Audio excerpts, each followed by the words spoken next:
Hello everyone नमस्कार मु प्रत्याशा स्वागत करुच्ची आपण मानक गोटे नुआ सकाळ आज भिडटी टी भिन्न कहीं ना भिडटी मु बनई मो शाशु घरे मो शाशु घर हूँ संबलपुर बुर्ला मु रोचे बर्तमान बलांगीर रे तो आमे माने छुट्टी रे आसीचु आम घर को सो मु भाविली आज आपण मो शाशु घर गोटे वीडियो नहीं आसबि ये होचंती आमर माँ मंगला माँ तो मु प्रथमे गाधे पाधे आसी आग ठाकुर पाखे मुंडिया मारे कहीं मो नणंद आसिक ठाकुर पूजा कर दियंती तो मोर जेहेतु पिला काम थाए तेणु मु आसी मुंडिया मारी देकी पड़े जाए। मो झील को मुझे खुआऊँ खाद्य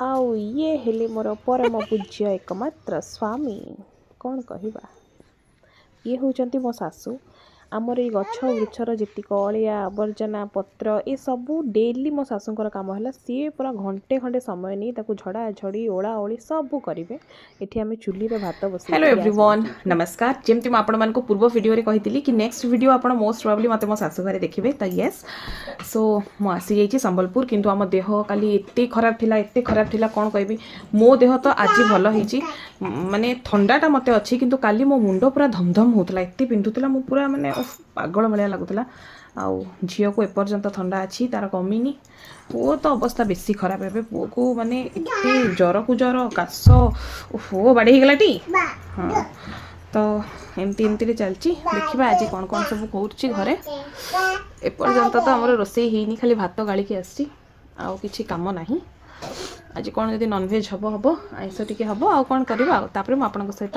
लास्ट कथा हेबी गोटे इम्पोर्टेंट कथा सहित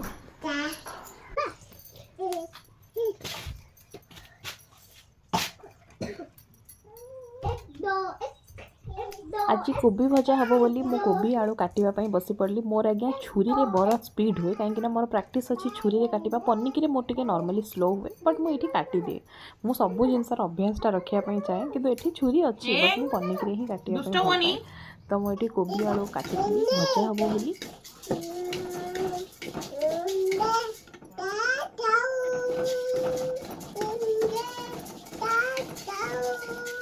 तमें भल ही देखा जाऊच ये हूँ मो नणंद आमर बाहर बना हो नॉनवेज आमर घर भितर आइंस पशेनी मैंने घर रोसई घर हुए तेणु बाहर चुली रे होची ना गैस भी अच्छी चुली रे गोटे अलग मजा बण भोजी भाया फिल हम आमर ये बना हो चिकेन चिकेनटा एत पाखक मुझे मुझे देखो वाह बढ़िया बन चिकेन देखते वाह वाह वाह ये नॉनवेज बाहर सब तक रेडी करेंगे तापर आमर ये खाई बस बास बास काली हाँ डायरेक्ट लंच देखा काली मो नणंद बर्थडे भी मुझे चेष्टा करी जब फुर्सत पाइली ताहले वीडियो आने ना जीबू ना नहीं जीबू ना नहीं जीबू ना नहीं तते बलांगीर बेसी भल लगुच ना बुर्ला बुर्ला तू ये रही ओके ठीक अच्छे आमे काली पलैबू बाय मो पु को ये पाठ पढ़िया मुझे कहूनी ना खेल हो तेणु ऑब्वियसली जगह भल लगे समस्ते अच्छा पाठ पढ़ा ओढ़ना पिंधे दूचे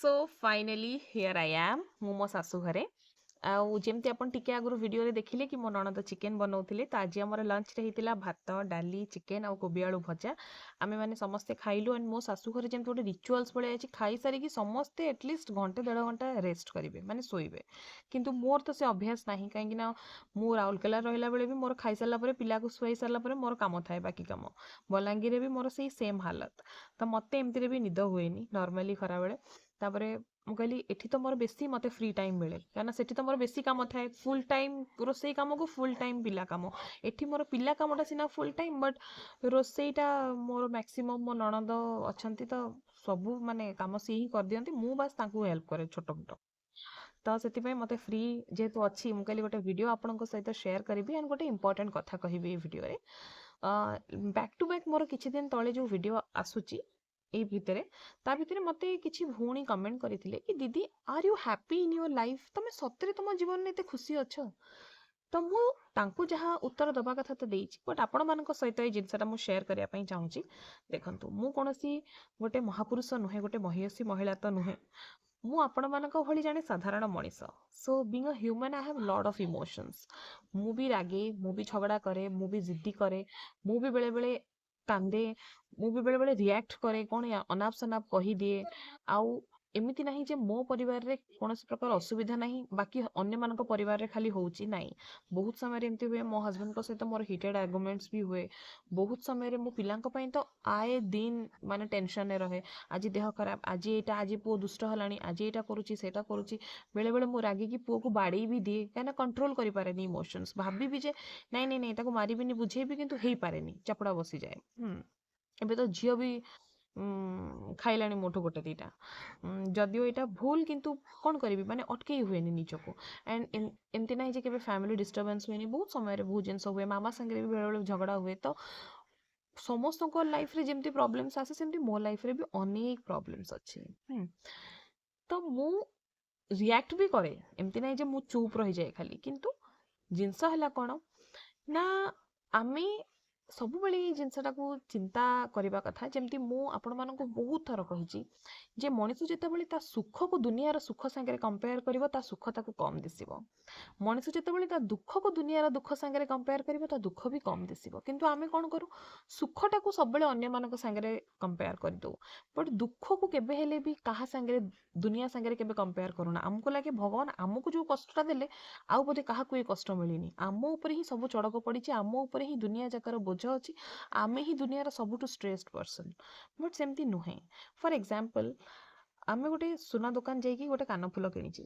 ପ୍ରଥମ ଦିନ ଆପଣ ବଡ଼ ଖୁସି ହେଇକି ସେଟାକୁ ମନେ ପକାଇବେ, ଦ୍ୱିତୀୟ ଦିନ ଖୁସି ହେଇକି କାହା ସାଙ୍ଗରେ ସେୟାର କରିବେ ଯେ ମୁଁ ଏ କାନଫୁଲଟା କିଣିଲି ବୋଲି।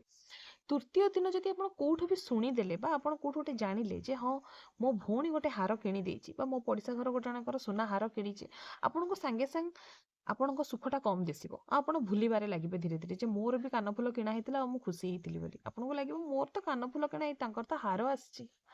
କିନ୍ତୁ ମଣିଷ ଦୁଃଖ ବେଳେ କେବେ ଏଇଟା ଭାବେନି। ଯେତେବେଳେ ଆମେ କାହାକୁ ଜୀବନରେ ହରେଇ ବସୁ, ଆମକୁ ଲାଗେ ଯେ ଆମଠୁ ବଡ଼ ଦୁଃଖୀ ଆଉ ସଂସାରରେ କେହି ନାହାନ୍ତି। କିନ୍ତୁ ଦୁନିଆରେ ଏମିତି ବହୁତ ଲୋକ ଭରି ପଡ଼ି ହେଇକି ଅଛନ୍ତି ଯାହାଙ୍କର କେହି ନାହାନ୍ତି, ଯାହାଙ୍କ ଜୀବନରେ ଅନେକ ଜିନିଷର ଅଭାବ ଅଛି। ସୁଖ ସୁବିଧା ହେଲା, ପରିବାର ଲୋକ ହେଲା, ସବୁକିଛି। ମୁଁ ସବୁବେଳେ ଭାବେ ଯେ ମୁଁ ଆଜି ମନ ଦୁଃଖ କରୁଛି, ରାଗୁଛି, ଅଳି କରୁଛି, ଜିଦ୍ଦି କରୁଛି, ବା ଯାହା ବି ଅଛି, ମୋ ସାମ୍ନାରେ ମୋ ପରିବାର ଅଛି। By God's grace I got married to a nice man, and ମୋର ଦୁଇଟା ସୁନ୍ଦର ସୁନ୍ଦର ପିଲା। ଭଗବାନ, ମୋ ଶାଶୁ ଘର, ମୋ ନିଜ ଘର, ମୋ ପାଖରେ ପରିବାର ଅଛି, ସବୁଠୁ ବଡ଼ ଜିନିଷ।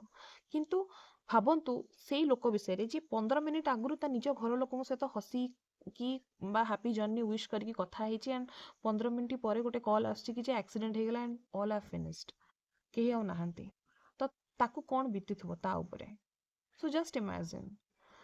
ତ ମୁଁ ସେଥିପାଇଁ ଭାବେ ଯେ ଭଗବାନ ମୋତେ ଯେଉଁ ଜିନିଷଟା ଦେଇଛନ୍ତି, ମୋ ପାଖରେ ଯେତିକି ଅଛି, ମୁଁ ସେତିକିରେ ଚେଷ୍ଟା କରିବି ଯେ ଖୁସି ରହିବା ପାଇଁ। କାହିଁକିନା ଦୁଃଖ କଲେ ମୋର ଏଇ ପରିସ୍ଥିତିଟା ବଦଳିଯିବନି, କି ମୋ ଉପରେ କିଛି ଜିନିଷ ଆସି ଅଜାଡ଼ି ହେଇ ପଡ଼ିବନି, କି ମୋଠୁ କିଛି ଜିନିଷ ପଳେଇ ଯିବନି।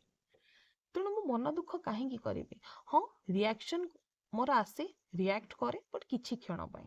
ପୁଣି ସେ ଜିନିଷକୁ ମୁଁ ଭୁଲି ଯିବାକୁ ଚେଷ୍ଟା କରେ, କାହିଁକିନା ମୋତେ ତା ପରଦିନ ପୁଣି ଗୋଟେ ନୂଆ ସକାଳକୁ ଯିବାର ଅଛି, ପୁଣି ମୋତେ ସେଇ କାମ କରିବାର ଅଛି। ତ ମୁଁ ମନ ଦୁଃଖ କରିକି ନିଜ ମନ, ଶରୀର, ଆତ୍ମାକୁ କଷ୍ଟ ଦେଇକି ପୁଣି ସେ କାମ କାହିଁକି କରିବି? ମୁଁ ଯଦି ସେଇ କାମ କରିବି, ମୁଁ ଖୁସିରେ କାହିଁକି ନ କରିବି? ଏବେ ଭାବନ୍ତୁ, ମୁଁ ଆଜି ଧର ମୋ ହଜବେଣ୍ଡଙ୍କ ଉପରେ ରାଗିଲି, ମୁଁ ତାଙ୍କୁ ଭାତ ବନେଇକି ଦେଲି, ପୁଣି କାଲି ତା ସକାଳୁ ଉଠିଲେ ପୁଣି ଜଳଖିଆ ବନେଇକି ଦେବି, ତ ମୁଁ ଖୁସି ହେଇକି କାହିଁକି ସେ ଜିନିଷ ନ କରିବି? ମୁଁ ଯଦି ମନ ଦୁଃଖ ଆଉ କଷ୍ଟ ହେଇକି କରିବି, ମନ କଷ୍ଟ କରିକି, ତ କାହାର ଏଫେକ୍ଟ ହବ? ମୋର ହିଁ ମେଣ୍ଟାଲ ହେଲ୍ଥ ଏଫେକ୍ଟ ହବ ନା। ତ ମୁଁ ଏଇ ଜିନିଷଟା କୋଉଠି ନା କୋଉଠି ବାଇ ଦ ଟାଇମ୍ ବୁଝି ଯାଇଛି। ସୋ ମୁଁ କହିପାରିବି କି ହଁ, ମୁଁ ହ୍ୟାପି। କିଛିଟା ଜିନିଷ ମଣିଷର ଅଫସୋସ ଅଛି, ସମସ୍ତଙ୍କ ଜୀବନରେ ଥାଏ, ମୋର ସେ ଅଫସୋସ ରହିବ। ଯଦି ମୁଁ ଇନ୍ ଫ୍ୟୁଚର ସେମିତି ଗୋଟେ କିଛି ଫିଲ୍ଡରେ ଏକ୍ସେଲ୍ କରିଗଲି, ହୁଏତ ସେ ଅଫସୋସ ମୋର ନ ରହିବ। ନହେଲେ ବହୁତ ସାରା ଜିନିଷ ଏମିତି ଅଛି ଯେଉଁ ଜିନିଷର ଆଜି ବି ଅଫସୋସ ଅଛି, 2 ବର୍ଷ ଆଗରୁ ବି ଅଫସୋସ ଥିଲା, ଆଉ ସାରା ଜୀବନ ବି ରହିବ। କିନ୍ତୁ ତାର ଅର୍ଥ ନୁହେଁ ଯେ ଆମେ ଜୀବନରେ ଦୁଃଖୀ। ଆମେ ଖୁସି ହେବାକୁ ଶିଖିବା, ସମୟ ସହିତ ନିଜକୁ ବଦଳାଇବାକୁ ଚେଷ୍ଟା କରିବା, ସମୟ ସହିତ ସବୁଠୁ ବଡ଼ ଜିନିଷ ନିଜକୁ କାମ୍ କରିବାକୁ ଚେଷ୍ଟା କରିବା। ଭାଇ, ଦୁନିଆର 1000 ଜାଗା ବୁଲି ଆସ, ଯୋଉଠି ଶାନ୍ତି ଅଛି ସେଇଠି ମଣିଷ ରହିବା ପାଇଁ ଭଲ ପାଏ। ତେଣୁ ନିଜକୁ ଶାନ୍ତି ରଖିବାକୁ ଚେଷ୍ଟା କରିବା। आशा करुँच मो भिडियोटी भल लगी जदि भल लगी प्लीज मो चैनल को सब्सक्राइब करेंगे समस्त सहित शेयर करेंगे एंड मो पिला आशीर्वाद करेंगे मत भल पाइबा देवे रही नमस्कार जय जगन्नाथ।